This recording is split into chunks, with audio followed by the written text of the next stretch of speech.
আসসালামু আলাইকুম রহমতুল্লাহি ওয়া বারাকাতুহু।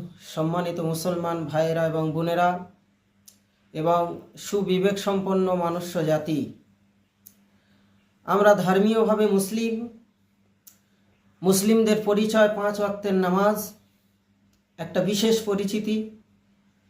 এই যে আমার আজকের বিষয়টা হচ্ছে সৃষ্টির সূচনা, অর্থাৎ সৃষ্টি থেকে হলো, কোথা থেকে সৃষ্টির সূচনা হলো, এবং তা দিয়ে যে আমরা যে মুসলিম 5 ওয়াক্তের নামাজ পড়ি, এই নামাজটার সূচনা কোথা থেকে হলো সে বিষয়ে আমরা জানব। তাই নিয়ে আলোচনা করছি।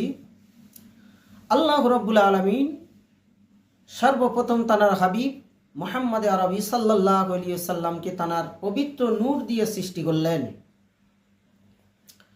সাজরাতুল ইয়াকিন নামক চারখানা বৃহৎ